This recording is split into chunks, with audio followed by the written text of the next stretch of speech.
E aí eles ficam fazendo as contas, como também o empresariado faz, os banqueiros fazem, enfim, qualquer corporação também pode fazer. E aí escolhe: "Não, não, não, o negócio aqui é ir por aqui". Então, o Lula nunca foi o candidato simpático para eles. Pelo contrário, o Lula sempre foi rejeitado em todas as eleições. Collor foi o candidato em 89, com apoio não declarado, mas era visível da mídia, como Fernando Henrique foi em 94, em 98, como José Serra foi em 2002, mas aí se elegeu Lula, que se reelegeu depois em 2006, como a Dilma, como a Dilma não foi, clara, a candidata da grande mídia, e por aí vai. E não é surpresa nenhuma para Lula. Por mais que ele tente ser o bonzinho e se dar bem com todo mundo e tudo, ele sabe quem, aqueles que o toleram e aqueles que querem vê-lo fora, fora, fora, fora do cenário político. Ele hoje deu mais uma entrevista, dessa vez para dizer, ainda com mais clareza, não que tenha faltado clareza na entrevista anterior que ele deu, que aliás foi ao ICL. Estava claro ali, ele disse: "Olha, eu vou. Aí, você é candidato? Bom, eu estou preparando um plano de governo para ser apresentado na convenção do PT, não sei o quê". Ele não estava querendo se antecipar, embora tivesse dito: "Vou apresentar um plano de governo, vou apresentar um plano de governo", numa, numa convenção do PT e de demais partidos aliados de esquerda. Para quê? Para a convenção dizer: "Ela é legal, mas a gente quer outro candidato"? Tá de brincadeira, não é isso. Mas, enfim, foi isso que ele fez, basicamente, na A entrevista gente do tem algum ICL. trecho do Lula E hoje? agora, não, eu espero que tenha. Eu pedi a Alice, e aí hoje ele deu mais uma entrevista, e ele não poderia ser mais claro. Não dá para dizer depois dessa entrevista, não, quem sabe, na Será? última hora ele abre para o Fernando Haddad.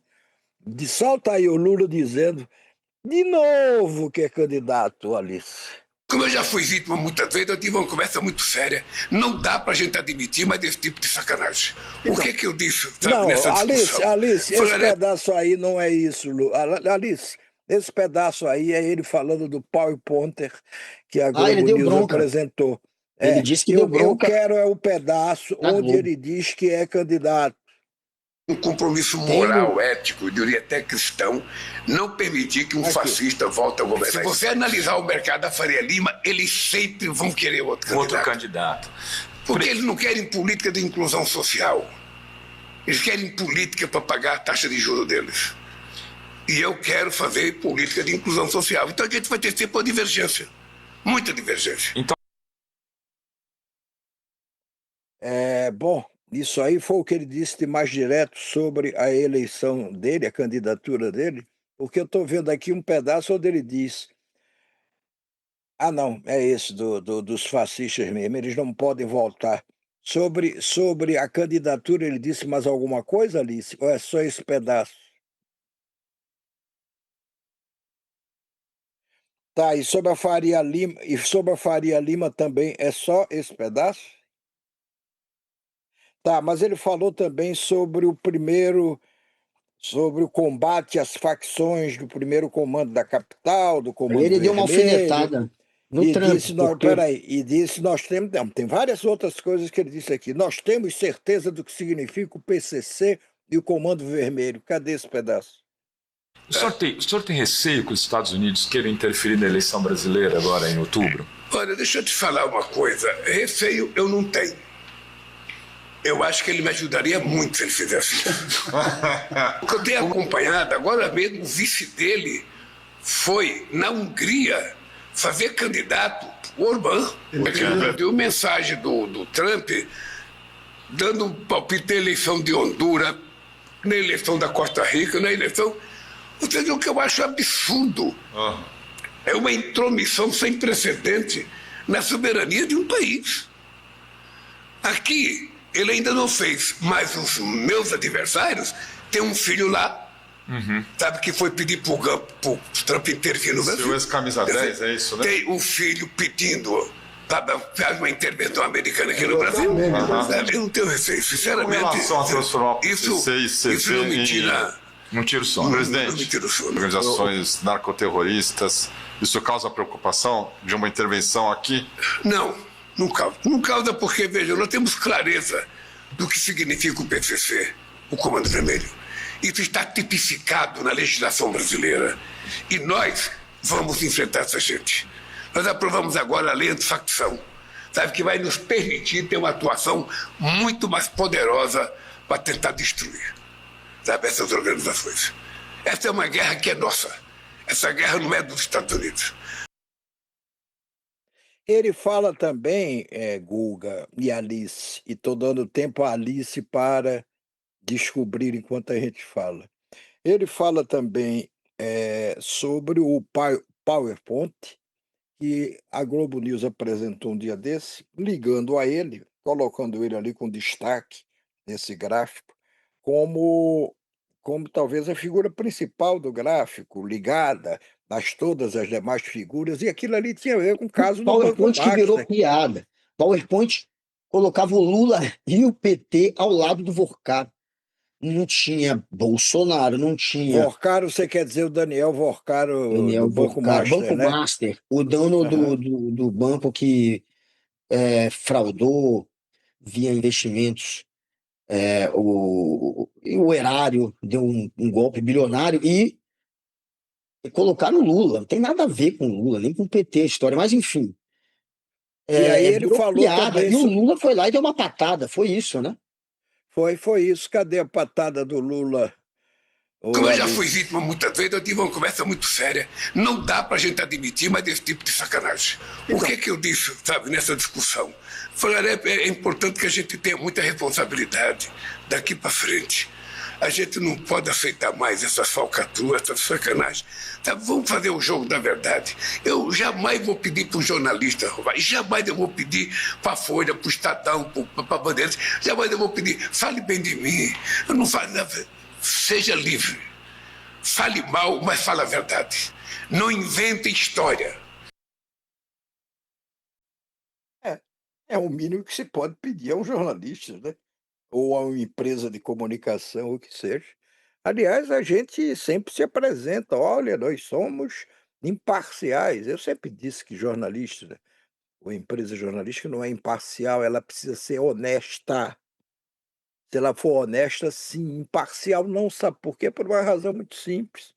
Dentro de casa, você às vezes pega 2 filhos brigando. Você tem que examinar aquela situação e dar razão a quem tiver razão. Então você já toma um partido naturalmente. Quando eu estou fazendo um jornal, e eu tenho várias notícias para publicar, eu vou fazendo ali uma hierarquia das notícias. Olha, ao meu ver, essa notícia é mais importante do que aquela. Ao fazer isso, eu já tomo partido. Daí porque eu sempre tive um pé atrás em relação a essa coisa. Ah, o jornalista tem que ser imparcial. Ele não pode ser imparcial. Agora, ele é obrigado a ser honesto. E tem também a obrigação de, quando errar, e todos erramos, em todas as profissões, admitir o erro, se desculpar, se corrigir e tocar a bola adiante. Isso é ser honesto. Infelizmente, nem sempre acontece. Mas, enfim, mas ele estava narrando essa coisa aí dessa conversa, ele disse: "Aí não sei o quê, não pode ser sacanagem". Foi uma conversa que ele teve com uma pessoa que ele não citou o nome, mas uma pessoa da TV Globo. E a TV Globo mesmo admitiu, uma na nota oficial, quer dizer, a Globo News, que tinha errado ao apresentar aquele gráfico do jeito que foi apresentado. Agora, Lula também, nessa entrevista que foi dada ao site 247, mas também a mais 2 ou 3 sites, qual? Quais? TV Fórum e TV Fórum e DCM também. Ele também falou de assuntos internacionais, por exemplo. Ele falou sobre o primeiro-ministro de Israel, ele falou sobre o Papa, quer dizer, esse ataque assombroso, grosseiro, insultuoso do Trump ao Papa Leão XIV, porque o Papa Leão XIV é contra a guerra, contra qualquer guerra, e está criticando quem está fazendo a guerra e quem está matando gente ali, principalmente no Oriente Médio, o tempo inteiro. Dá para colocar o trechinho que ele fala do primeiro-ministro de Israel, e depois que ele fala sobre o Papa, ou sobre essa briga, essa agressão do Trump ao Papa, ali, o do Papa. Bom, com relação ao Trump, é isso. Eu espero que ele, aos poucos, vá aprendendo aquela imagem de Jesus Cristo, aquilo é sinceramente, aquilo não contribui com quem acredita no sistema multilateral, quem acredita na democracia. Esta reunião do Papa Francisco, o Papa Leão XIV está surpreendendo bem? Não, tá bem. Eu tive com ele, saí muito bem impressionado e aproveitar a tua pergunta para ser solidário a ele, que está correta a crítica que ele fez ao presidente Trump. Ninguém precisa ter medo de ninguém.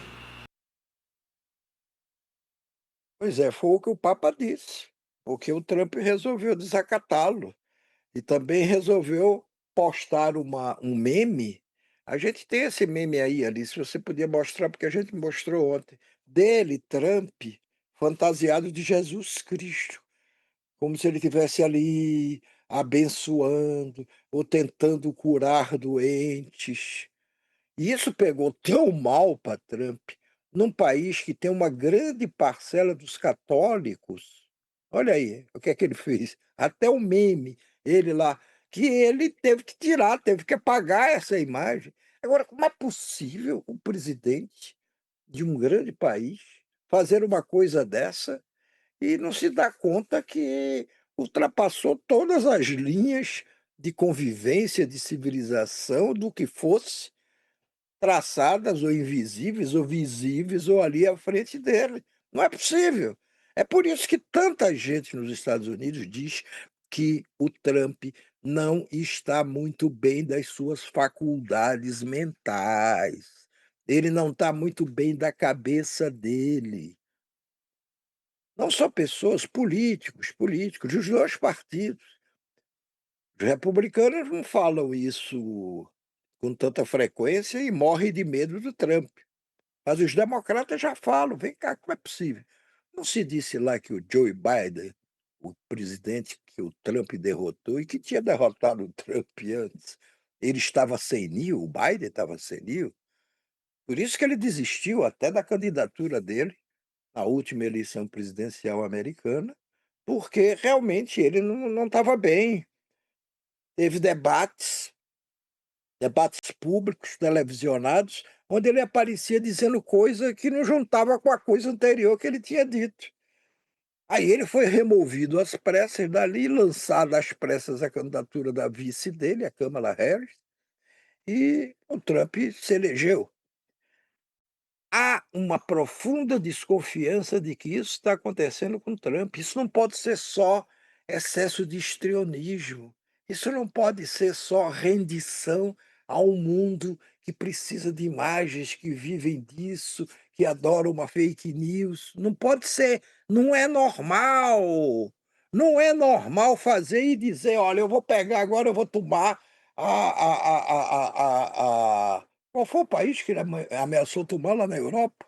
Que é uma ilhazinha, coitada, cheia de pinguins, mas não só de pinguins, claro. Foi o quê? Dinamarca, não? Foi o quê? Era ali uma ilha da Dinamarca. Groenlândia, A Groenlândia?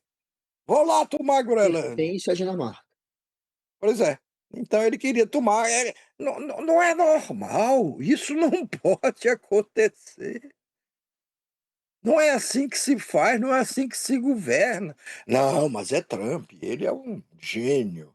Ele sabe lidar com os Ele faz meios de tudo no improviso. comunicação, E ele nem entendeu? tem a desculpa do Jair Bolsonaro de Mas ter nós só sido fazendo garimpeiro. improviso. Bolsonaro, a galera falava, por que o Bolsonaro é tão fora da caixinha? Ah, ele era garimpeiro, um garimpeiro pirata, irregular. Ele teve que mexer muito com Mercúrio. Dizem que Mercúrio deixa a pessoa meio né, meio mal da cabeça. A gente ficava buscando uma explicação. O Trump é a mesma coisa, o pessoal buscando uma explicação. O que que é isso? O que que aconteceu? Ele sempre foi um sujeito que tem um ego gigantesco, um blefador e uma pessoa despreparada para a política, né? Alguém que faz tudo na base do grito e do improviso. E aí está colhendo os frutos disso. É o Trump, isso é o Trump. Não é porque ele está caduco, não é porque ele está dodói, ele sempre foi isso aí. E ele no poder é o que a gente está vendo. Não, você sabe disso, a gente já leu livros sobre isso. O Trump tinha no seu mandato passado, ao redor dele, pessoas que trabalhavam para o Estado e não só um monte de puxa-saco trabalhando para o Trump. E, de certa maneira, tinha gente que sabotava o Trump. Tem histórias de pessoas no círculo do Trump que não seguia a ordem que ele mandava. Dava um jeito de sabotar, porque sabia que era uma coisa de gente despirocada. Agora não tem. É o Trump só. Ele só não fez isso da outra vez porque ele ainda tinha alguém ali do lado para, né, dar uma maneirada. Agora não tem. O Trump é isso aí mesmo. Sobre o primeiro-ministro de Israel, o Bibi, o Lula, eu acho que a gente não tem essa fala, se tiver me diga, Alice. O Lula disse o seguinte, tem sim, então bota ele falando aí sobre o primeiro-ministro de Israel, Lula. E como é que o senhor vê esse ator chamado Benjamin Netanyahu? Olha, veja, eu acho que é o tipo do político que faz mal à humanidade. É o tipo de político que o comportamento dele para ficar no poder exige que ele faça o que ele está fazendo. Veja, eu sugeri que a gente colocasse esses recortes todos dessa entrevista, porque eu acho que, talvez pela primeira vez seja exagero, mas eu acho que, numa mesma ocasião, que foi esta de hoje, o Lula resolveu dar as linhas gerais de como ele pretende, quer dizer, como ele pretende encarar essa próxima eleição do ponto de vista, pelo menos, de se posicionar sobre grandes temas, entendeu? Então a gente já viu aí ele falando sobre sou candidato, etc e tal. Depois, ele falando sobre a questão do PowerPoint que tentou ligá-lo ao caso Vorcaro. Portanto, é um caso do qual ele quer distância absoluta, porque não é uma invenção do governo dele. Esse escândalo do Banco Master, do Daniel Vorcaro, ele foi gerado, ele foi gestado na administração anterior do senhor Jair Messias Bolsonaro, com o presidente do Banco Central, que era outro, não é o atual escolhido pelo governo Lula. Era outro, era o senhor Roberto Campos Neto, que, embora avisado várias vezes de que ia dar merda essa coisa do Banco Master, tocou adiante, deu uma força, foi complacente, foi desatento. Se foi desatento porque quis ser desatento, ou porque apenas foi desatento, eu não sei. Então, o Lula fala da eleição dele, o Lula fala lá do como ele espera que a imprensa se comporte diante dele. Não precisa gostar, não precisa ficar elogiando, pode falar mal, até porque a liberdade de imprensa tem que ser respeitada, mas pelo menos não invente coisas, não invente coisas, não minta. Ele também falou sobre a Faria Lima, como vocês viram. A Faria Lima lá, ó, ela está preocupada com os negócios dela. Ela quer ganhar dinheiro. Ela não está preocupada com inclusão social. Ele falou também do combate às organizações criminosas, dizendo: "Ah, essa não é uma guerra dos Estados Unidos, não. Essa é uma guerra que a gente também está travando e quer travar, cada vez com mais disposição e mais condições, essa guerra contra as organizações criminosas, os traficantes." Então, veja, ele colocou aí uma série de assuntos, e quando vai para o comentário sobre vamos dizer, de política externa, que é disso que se trata, ele fala sobre o primeiro-ministro de Israel, ele fala sobre o Papa e o Trump dando razão ao Papa, Então me pareceu que foi uma entrevista onde ele pela primeira vez ou se sentiu à vontade, ou quis ficar à vontade, para abordar os principais assuntos que serão abordados necessariamente durante a campanha. Eu senti falta aí de abordar o assunto da corrupção.